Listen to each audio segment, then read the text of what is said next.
Recently, we took apart Japan, a country buried under a debt number so monstrous it should have flatlined the whole economy decades ago. More than 2.5 times everything the country produces in a year owed. The number screamed catastrophe. The reality just kept calmly clocking in for work. That was a number lying in one direction, making a country look broke when it wasn't. Now flip it completely. Because out on the western edge of Europe sits a country whose number lies in the opposite direction. On paper, it looks like the single richest place on the entire planet.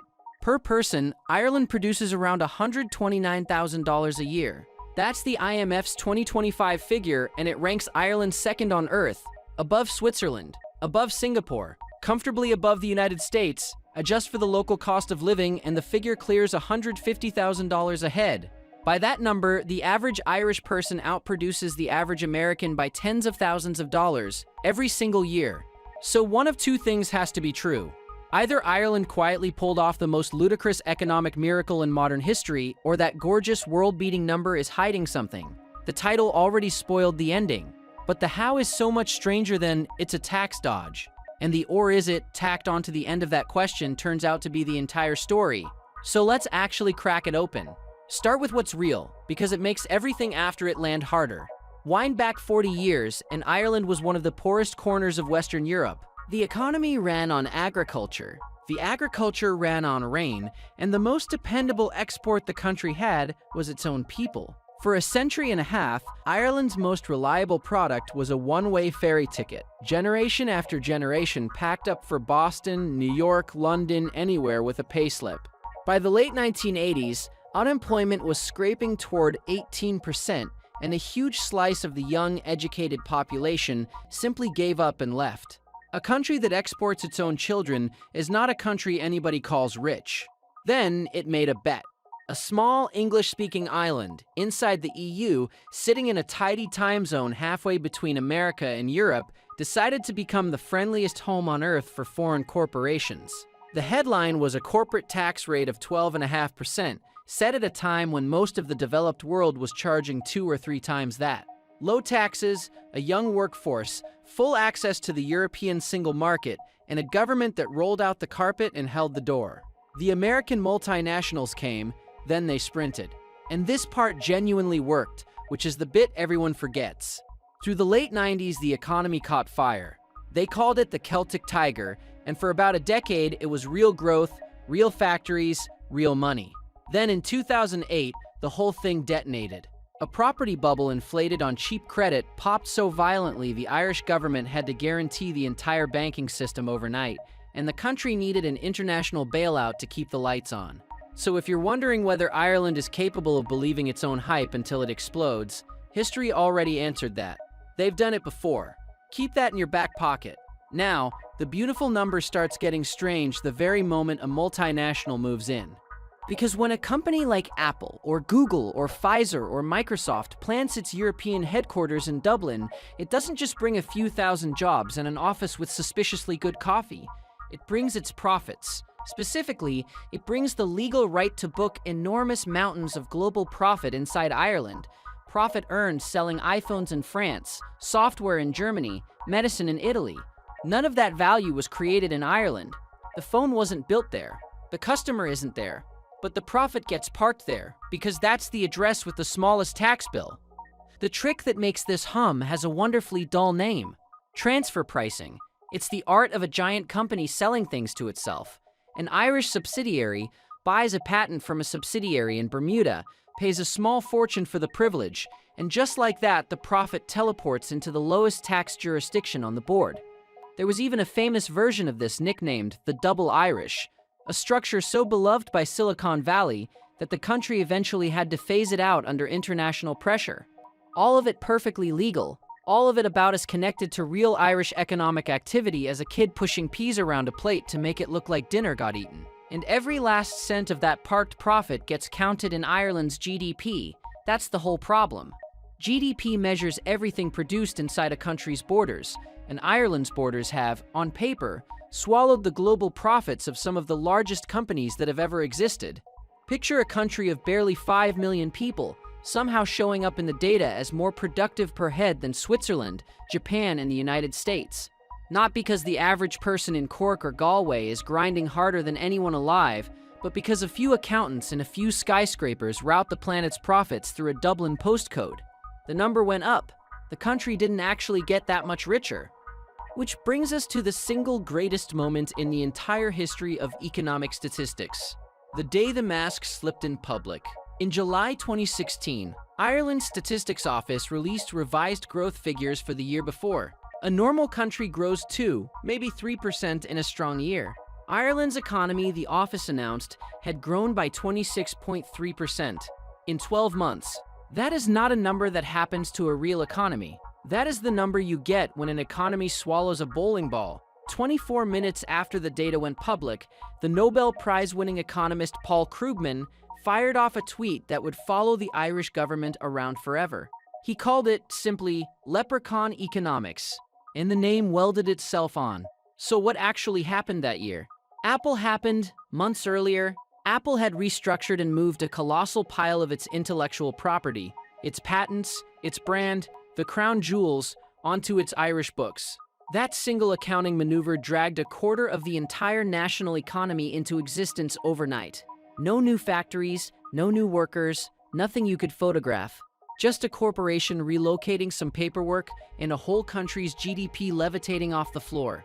The Irish ambassador to the United States later called the word leprechaun an unacceptable slur, which is a deeply Irish way to react, outraged not by the accounting, but by the marketing. Now you might assume a number that fake would at least be harmless. A statistical party trick. A funny chart for economists. It is not harmless because the fake number sits underneath piles of very real money. So let's follow the money. Ireland collects corporate tax. Staggering amounts of it. In 2024, corporation tax receipts hit nearly 39 billion euros, and even after you strip out a one-off windfall, the underlying take was around 28 billion. In human terms, the Irish state now collects more than 5,000 euros in corporate tax for every man, woman, and child in the country. That money is real. It funded a budget surplus most European governments would happily commit minor crimes to get their hands on. But look at where it comes from and you start to sweat. Foreign multinationals pay roughly 88% of all Irish corporate tax. The 10 largest companies alone account for well over half of it. And the Irish Fiscal Advisory Council, the body whose entire job is to sit in a room and worry about precisely this, estimates that just 3 corporate groups cough up close to half the country's corporation tax. 3. 2 of them are American tech giants who, between them, handed Ireland around 11 billion euros in a single year. That's roughly 40% of the whole corporate tax take, balanced on the quarterly earnings reports of 2 companies headquartered 5,000 miles away. So Ireland's famously healthy public finances are perched on a 3-legged stool, and all 3 legs are owned by foreigners who can stand up and stroll out the moment the tax math turns against them. The International Monetary Fund once estimated that 60% of the foreign investment flowing into Ireland was phantom, money passing through on its way to somewhere else, touching nothing, employing no one, just using the country as a tax-efficient corridor. An entire nation's fiscal strategy, riding on a hallway. And then there's the Apple case, which is, hand on heart, one of the strangest things a government has ever done to itself. For years, the European Commission argued that Ireland had handed Apple a tax arrangement so generous it counted as illegal state aid. We are talking about an effective tax rate in 1 year of 0.005%. Not 5%. Not half a percent. 0.005%. In 2011, one of Apple's Irish subsidiaries booked 16 billion euros in profit, and the slice the Irish authorities treated as taxable was about 50 million of it. The rest, for tax purposes, belonged to a company that existed mostly on paper and was, conveniently, taxed by absolutely nobody on the planet. In September 2024, after a decade of legal trench warfare, Europe's highest court delivered the final word. Apple owed Ireland 13 billion euros in back taxes. 13 billion. And here is the punchline you genuinely could not put in a screenplay. Ireland fought the case. The Irish government stood up in the highest court in Europe and argued, with a completely straight face, against being given 13 billion euros. Sit with that one until it stings. A country in the middle of a homelessness crisis went to court to avoid receiving a windfall worth 13 billion euros, because admitting the money was owed meant admitting the tax model was too good to be true, and the entire golden goose might get spooked and flap off to Singapore. Ireland would rather lose the egg than rattle the goose. Okay, that's the case for the prosecution. But the title asked, or is it? And to be fair to Ireland, we have to put the defense on the stand, because there is a real economy buried in here. A strong one. Strip out all the multinational ghost money, and Ireland's own statisticians have built cleaner instruments to see what's actually happening on the ground. They use a measure called modified gross national income and a cousin of it called modified domestic demand. Look through those lenses and the picture is still genuinely healthy, just human-sized instead of cartoonish. In 2025, headline GDP supposedly grew more than 12%. The real domestic measure grew closer to 5%. 5% is not a mirage. 5% is a country that is properly, soberly doing well. Employment is at record highs. Unemployment is near record lows. American multinationals directly employ around 220,000 people in Ireland, and a lot of that is concrete reality, not paperwork. There are vast pharmaceutical plants on the ground physically manufacturing the active ingredients for the world's blockbuster weight loss drugs. Real chemistry, real shifts, real engineers in real buildings making real things people swallow. So the moat is real. The jobs are real. The tax, terrifyingly concentrated as it is real and it's gigantic. The honest version of Ireland is not a con. It's a small country that made a sharp bet, won it, and got genuinely wealthy along the way. The trouble starts when you average that wealth across everyone, then walk outside and look at how everyone is actually living. Because the gap between the number and the street tells you everything.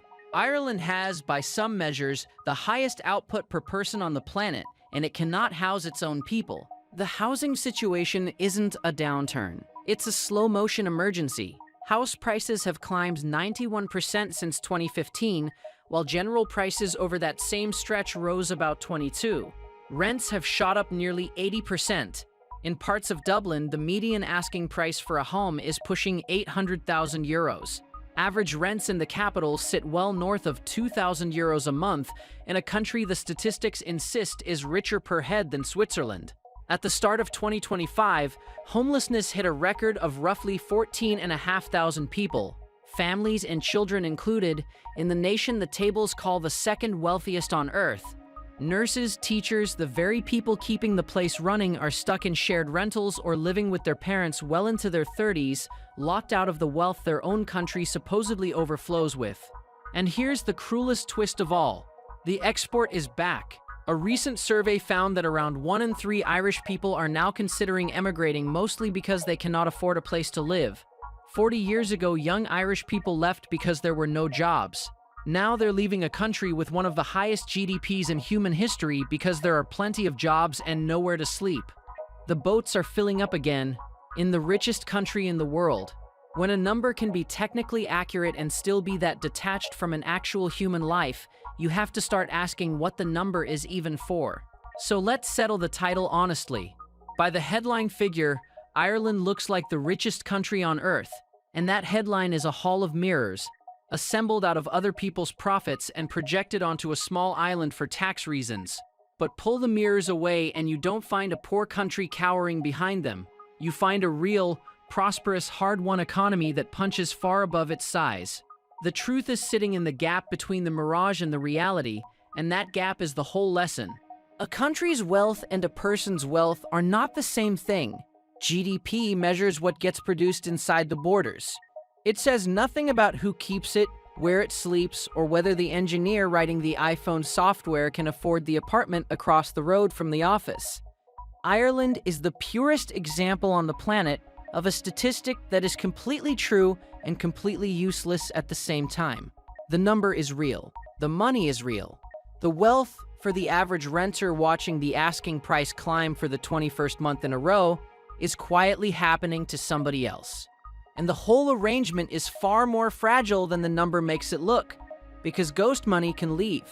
When Washington started threatening tariffs, Irish pharmaceutical giants front-loaded over €25 billion of exports to America in a single month, scrambling to beat the deadline which temporarily pumped the figures up even higher, and then, when the rush snapped back, helped tip Ireland into an outright economic contraction in early 2026. The same accounting magic that makes the country look impossibly rich can make it look suddenly ill inside a single quarter, without one real thing changing on the ground. A wealth you can't house your own people with, balanced on 3 foreign companies, swinging wildly every time a politician in Washington opens his mouth, is a deeply strange thing to crown the richest in the world. Which leaves one last question hanging in the air. If a whole nation can look this rich, while the people who live in it get priced out of the streets they grew up on, then maybe the real question was never how much a country produces.